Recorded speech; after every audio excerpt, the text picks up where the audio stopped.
Hello friends, જય શ્રી ગણેશ. બધાને સ્વાગત છે તમારું મારી ચેનલ ગુજરાતી કિચનમાં. નથી આ પાલક પનીર કે નથી પાલક દાળ, પાલકનું એક યુનિક શાનદાર શાક છે જેને બનાવવામાં ના તો કાજુ ક્રીમની જરૂર છે ના તો બેસન કે દહીંની. એકદમ સરળ રીતે થોડી અલગ રીતથી બનાવશું તો જે લોકોને પાલક પસંદ છે એમના માટે તો આ રેસીપી છે જ, પણ જે લોકોને પસંદ નથી એ લોકો ખાસ એકવાર આ રેસીપી ટ્રાય કરી જોજો. આંગળા તો શું, કટોરીઓ પણ ચાટી જશો, એટલું બધું ટેસ્ટી બને છે. તો ઠંડીમાં ગરમા ગરમ ફુલકા રોટલી સાથે ખાવાની મજા પડે એવું પાલકનું શાક બનાવવાનું ચાલો શરૂ કરીએ. તો અહીંયા આપણે 1 બંચ જેટલું પાલક લીધેલું છે. તમારે જેટલું શાક બનાવવું હોય એ પ્રમાણે પાલક લઈ લેવાનું છે.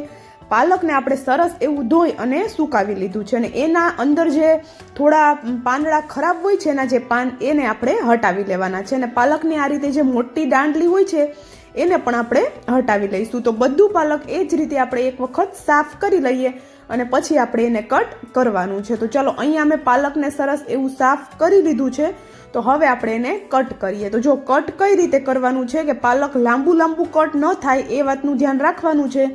એટલા માટે પાલકને પહેલાં તો આવી રીતે કટ કરશું અને પછી એમાં વચ્ચેથી કટ લગાવશું આપણે 2 કે 3, જેથી કરીને પાલક છે એકદમ નાનું અને ઝીણું કટ થઈ જાય.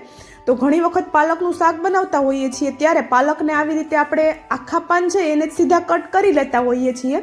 તો શાક બની ગયા પછી એના જે લાંબા રેસા આવતા હોય છે, પાનના લાંબા રેસા થઈને એ ખાવાની મજા નથી આવતી અને જોવામાં પણ સારું નથી લાગતું.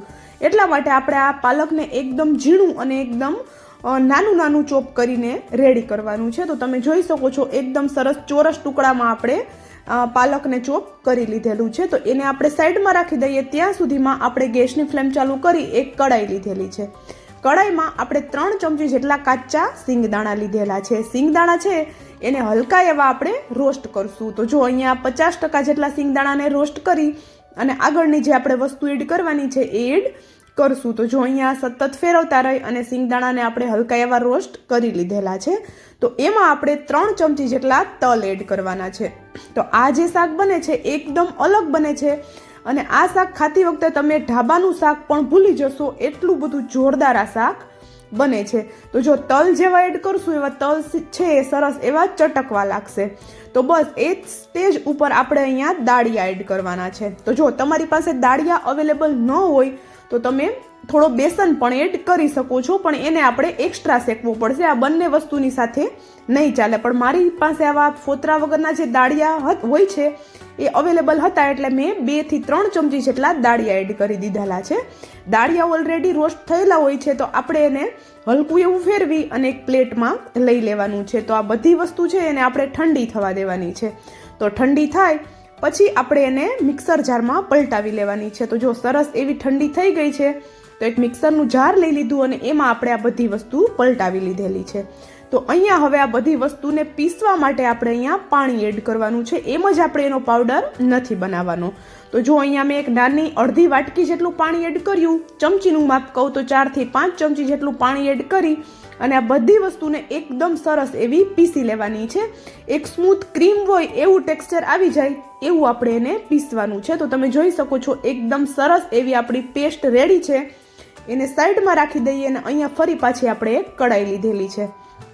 કડાઈ છે એ ગરમ થાય એટલે આપણે એમાં તેલ એડ કરશું. હવે આપણે શાકનો વઘાર કરવાનો છે, પણ આ શાકનો વઘાર છે એ આ વઘાર તો કરવાનો છે પણ આપણે આગળ પણ એક થોડો અલગ રીતે વઘાર કરવાનો છે, એટલે વિડીયો પૂરો સ્કીપ કર્યા વગર જોજો. તો જો વઘાર માટે મેં અહીંયા 2 ચમચા જેટલું તેલ લીધેલું છે. તેલનું પ્રમાણ તમે તમારી રીતે વધારે ઓછું કરી શકો છો. તેલ ગરમ થાય એટલે થોડું જીરું અને થોડી એવી હિંગ એડ કરી વઘારને સરસ એવો થવા દઈએ. વઘાર સરસ એવો થઈ જાય પછી ઝીણું કટ કરેલું આપણે અહીંયા 6 થી 7 કળી જેટલું લસણ એડ કરેલું છે. જો કટ કરેલું લસણ પસંદ ન હોય તો તમે વાટીને પણ એડ કરી શકો છો. તો જો અહીંયા લસણ છે એ હલકું એવું સંતળાય એટલે આપણે એમાં એક નાની સાઈઝની ડુંગળી જેને આપણે એકદમ ઝીણું કટ કરીને એડ કરવાનું છે. તો જો આપણે ડુંગળીને ઝીણું જ કટ કરવાનું છે, મોટું કટ નથી કરવાનું. એ વાતનું પણ ખાસ ધ્યાન રાખવાનું છે, કારણ કે જો મોટું કટ કરીને એડ કરશું તો શાકમાં એનો લુક સારો નહીં આવે. તો જો ડુંગળી છે એને પણ આપણે થોડી વાર માટે સંતળાવા દઈએ. તો જો તમે જોઈ શકો છો અત્યારે ડુંગળીનો કલર છે હલકો એવો ચેન્જ થઈ ગયો છે. તો હવે આ સ્ટેજ ઉપર આપણે એમાં એક ટમેટું એડ કરવાનું છે. તો અહીંયા એક મીડિયમ સાઇઝનું ટમેટું, એને પણ મેં એકદમ ઝીણું ઝીણું કટ કરીને લીધેલું છે. સાથે જ અહીંયા સ્વાદ પ્રમાણે મીઠું એડ કરી દઈએ. તો જો પાલકનું શાક છે અત્યારે આપણે થોડું વધારે દેખાતું હોય છે તો એ શ્રિંક થઈ જતું હોય છે, એટલા માટે મીઠું આપણે હાથ રોકીને એડ કરવાનું છે. તો જો મીઠું એડ કરી મિક્સ કરી દીધું, ઉપરથી કવર કરી અને આપણે એને ટમેટા સોફ્ટ થાય ત્યાં સુધી થવા દઈએ. ત્યાં સુધીમાં આપણે બીજા ગેસની ફ્લેમ પર એક બીજી કડાઈ લીધી છે અને એમાં આપણે 1 ચમચી જેટલું બટર લેવાનું છે. બટરની જગ્યાએ તમે તેલનો ઉપયોગ પણ કરી શકો છો, પણ બટરની ફ્લેવર ખૂબ જ સરસ આવશે. બટર થોડું ગરમ થાય એટલે 7 થી 8 જેટલી આખી લસણની કળીઓ મેં એડ કરેલી છે. તો જો લસણ છે એ હલકું એવું બટરમાં સંતળાય, વધારે નથી સંતળાવા દેવાનું, નહીતર બટર છે એ બળી જશે. તો હલકું એવું સંતળાય એટલે આપણે એમાં કટ કરેલી પાલક એડ કરી દેવાની છે. અને પાલકને આપણે પહેલેથી જ ધોઈ સુકાવી અને પછી જ કટ કરવાની છે. કટ કરી લીધા પછી આપણે એને વોશ નથી કરવાની. તો પાલકને બટર સાથે એકદમ સરસ એવું આપણે મિક્સ કરી લેવાનું છે. અને પાલક છે એકદમ શ્રિંક ન થઈ જાય ત્યાં સુધી આપણે એને બટર સાથે સાંતળવાનું છે. તો જો આપણે એને થોડી જ વાર ફેરવશું એટલે પાલક છે એ શ્રિંક થવા લાગશે. અને વિડીયોમાં હું તમને નાની નાની દરેક ટિપ્સ એટલા માટે જણાવું છું કે તમે જ્યારે આ રેસીપી તમારી ઘરે ટ્રાય કરો ત્યારે પરફેક્ટ એવી બનીને તૈયાર થાય. તો જો અહીંયા આપણે હવે સ્વાદ પ્રમાણે મીઠું એડ કરવાનું છે. પણ જો મીઠું આપણે પહેલાં પણ એડ કરેલું છે એટલે એકદમ ઓછું મીઠું અત્યારે એડ કરશું, કારણ કે જો મીઠું વધી જશે તો પણ શાક આપણું ખાવામાં સારું નહીં લાગે. એટલા માટે મીઠું એકદમ હાથ રોકીને એડ કરવાનું છે. તો જો આપણે મીઠાને પણ મિક્સ કરી દીધું અને થોડી જ વાર થઈ ત્યાં પાલક છે એકદમ સરસ એવું સંતળાઈ ગયું છે. મેં પાલકને બટરમાં 2 થી 3 મિનિટ માટે થવા દીધું હતું. તો જો આ રીતે શાક બનાવશો એટલે એકદમ ઢાબા જેવું જ તમારું શાક બનીને તૈયાર થશે. પાલક આપણી થઈ ગઈ છે તો આપણે ગેસની ફ્લેમ બંધ કરી દઈએ અને હવે આપણે ટમેટા જોઈ લઈએ. તો જો અહીંયા આપણે ઢાંકણ ખોલીને જોઈએ છીએ તો જો જોતા જ ખબર પડે છે કે ટમેટા છે એકદમ સરસ એવા સોફ્ટ થઈ ગયા છે. તો જો આપણે એને મિક્સ કરશું તો ટમેટા છે એકદમ સરસ એવા મેશ થઈ જાય છે. એટલા ટમેટાને આપણે કૂક થવા દેવાના છે, કારણ કે ટમેટાના પણ જો આખા ટુકડા દેખાશે તો પણ શાકમાં સારો લુક નહીં આવે.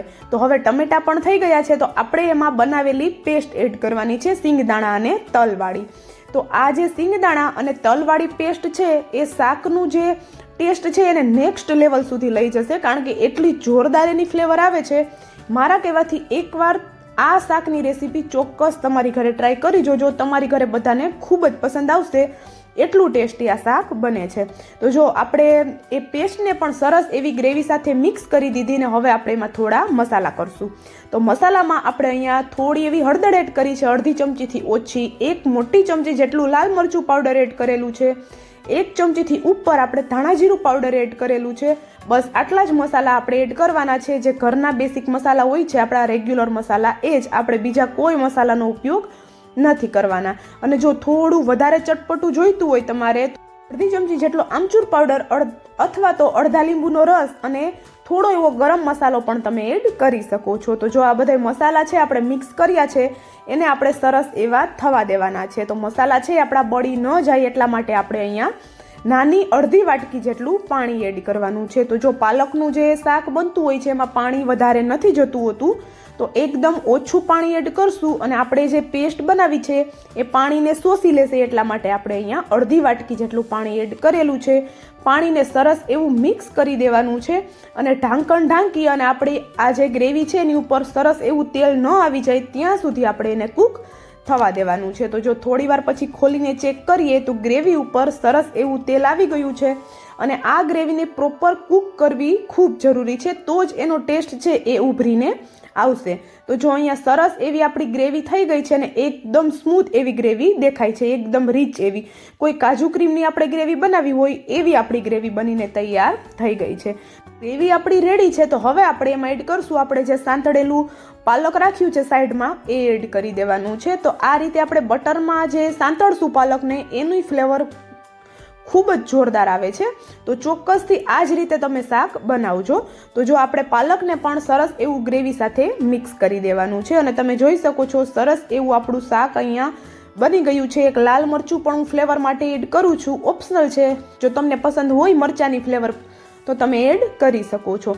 જો હવે આપણે પાલક એડ કરી દીધા પછી થોડી વાર આપણે એને સંતળાવા દેવાનું છે. જ્યાં સુધી જે શાકની કિનારીઓ ઉપર તેલ આવી જાય ત્યાં સુધી આપણે એને થવા દઈશું. તો જો થોડી જ વાર થશે એટલે શાકનો કલર પણ ચેન્જ થઈ જશે અને એની જે કિનારીઓ છે એની ઉપર તેલ પણ આવી જશે. તો જો જોઈને જ મોઢામાં પાણી આવી જાય એવું આપણું અહીંયા પાલકનું શાક બનીને એકદમ રેડી થઈ ગયું છે. તો જો અહીંયા સુધી તમે વિડીયો જોઈ લીધો હોય અને એમાં તમને થોડું પણ કંઈક જો પસંદ આવ્યું હોય તો વિડીયોને લાઇક, શેર અને ચેનલને સબસ્ક્રાઈબ કરવાનું બિલકુલ નહીં ભૂલતા અને સાથે જ બાજુમાં આપેલા બેલને પણ પ્રેસ કરી લેજો જેથી કરીને આવી જ નવી નવી રેસીપીની નોટિફિકેશન તમારા સુધી પહેલાં આવે.